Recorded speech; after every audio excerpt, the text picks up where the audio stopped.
Mini budget पेश होते ही ऐवान गद्दारों और गो नियाजी गो के नारों से गूंज उठा। अपोजिशन का शदीद एहतजाज, शोर शराबा और नारेबाजी। अरकान ने शौकत तरीन को उनकी नशिस्त पर घेर लिया। नवीद कमर और खेलदास कोहिस्तानी ने शर्म करो हया करो के नारे लगाए। शीरी मजारी भी मुखालिफिन को जवाब देने में पीछे न रहीं। पीपल्स पार्टी की शगुफ्ता जमानी ने पीटीआई की गजाला सैफी को थप्पड़ जड़ दिया। शगुफ्ता जमानी ने लड़ाई की और गालियां दी।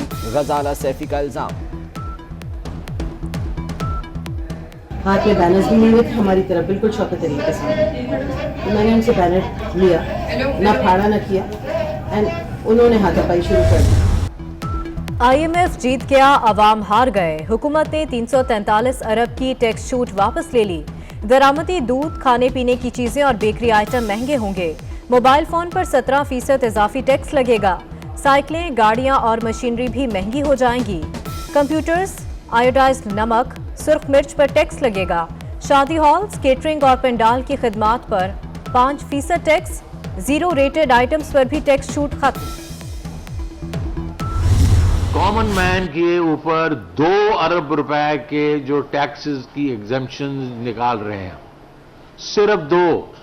सो खोदा पहाड़ निकला चूहा, मतलब 3, पहले तो 700 अरब रुपए की बात हो रही थी, उसको निकाल के 343 बिलियन हुआ। उसमें से कॉमन मैन पर 2 अरब रुपए। इससे अगर महंगाई बढ़ जाएगी इस 2 अरब से, तो फिर मेरा ख्याल में तो हम बात सही नहीं कर रहे ना।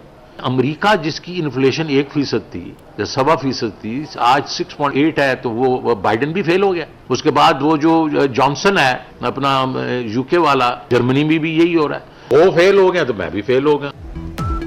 वज़ीर खजाना शौकत तरीन कहते हैं महंगाई बढ़ने का वावेला मचाया हुआ है। आम आदमी पर सिर्फ 2 अरब के टैक्स लगने से कोई महंगाई नहीं होगी।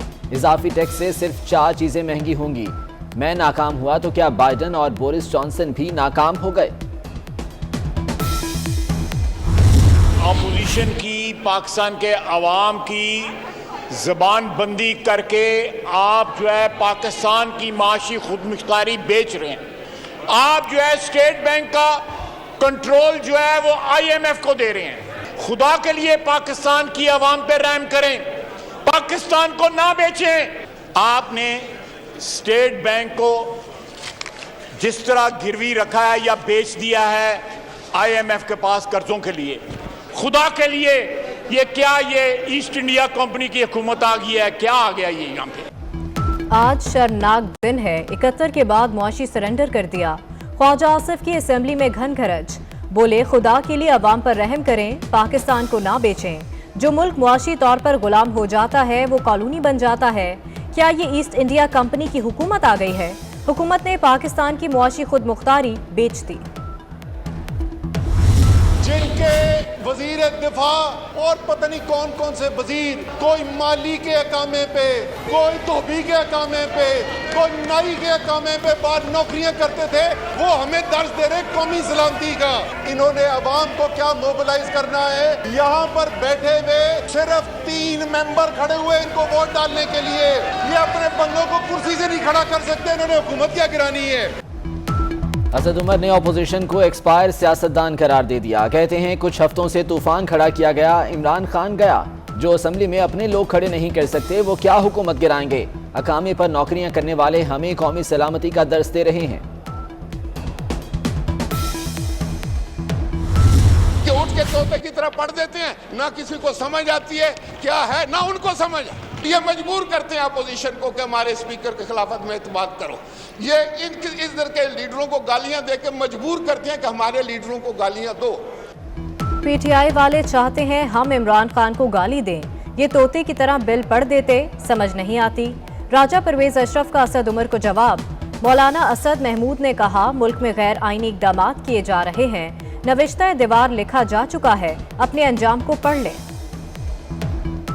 इन 3.5 सालों में खारजा पॉलिसी को भी तबाह किया, माशी पॉलिसी को भी तबाह किया, मुल्क के अंदर अमन और अमान भी तबाह हुआ। वो उन सवालात को एड्रेस नहीं कर रहा जो अपोजिशन उठा रही है।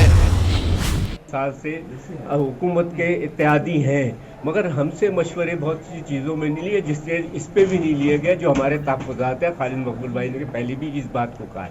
जो आज इसके ऊपर बातचीत हुई है और स्टेट बैंक का जो बिल है जो ऑटोनॉमी का है उसके ऊपर भी वो हुआ, और जब हम इस पे अभी तक तहफ़्फ़ुज़ात हमारे हैं।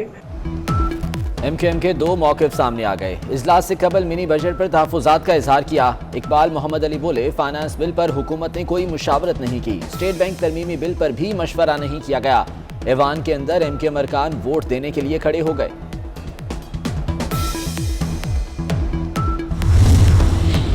क्या स्टेट बैंक स्याह सफेद का मालिक बन गया? हुकूमत ने स्टेट बैंक तरमीमी बिल कौमी असम्बली में पेश कर दिया। गवर्नर, स्टेट बैंक, वजीर आजम या किसी भी एहतसाब के इदारे को जवाबदेह नहीं होंगे। डॉलर और शरह सूद का रेट मरकजी बैंक आजादाना तय करेगा। क्या IMF की बड़ी शर्त पूरी की जा रही है?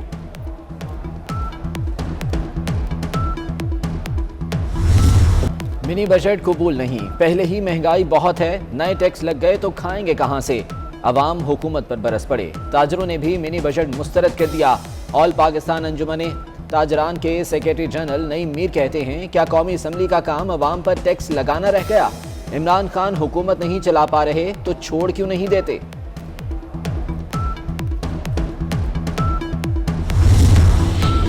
ये हुकूमत कोई बड़ी तब्दीली नहीं ला सकी, इसलिए आज भी बाहर बैठा हूँ। मैंने 6-7 चीजों पर हाथ डालने की कोशिश की तो मुझे दीवार नजर आई। साबिक चेयरमैन FBR शब्बर जैदी का इजहार मायूसी। आज आ रहे हैं, कल आ रहे हैं।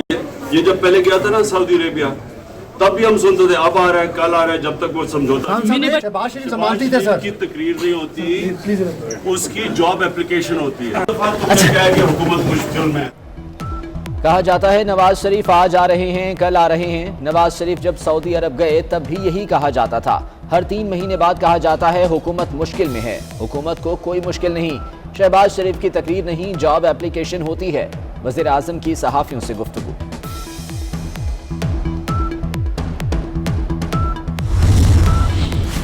आर्मी चीफ की college of physician and surgeons के कॉन्वोकेशन में शिरकत। कामयाब होने वाले ग्रेजुएट्स में असनाद तकसीम की। आर्मी चीफ को CPSP की एजाजी फेलोशिप से भी नवाजा गया।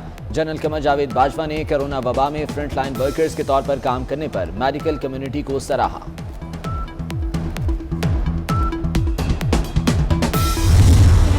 दुनिया भर में कोरोना की सूरत हाल इंतहाई संगीन। अमरीका में एक दिन में 4,88,000 नए केसेस। फ्रांस में यौमिया केसेस का 2,08,000 केसेस का नया रिकॉर्ड। बरतानिया में 1,83,000 केसेस सामने आ गए। मुंबई में दफा 144 नाफिज। नई दिल्ली में स्कूल, शादी हॉल्स, जिम, सिनेमा घर, होटल बंद। नए साल के प्रोग्राम कैंसिल। दुनिया में कोरोना केसेस का सुनामी आने वाला है। आलमी इदारा सेहत का इंतबाह।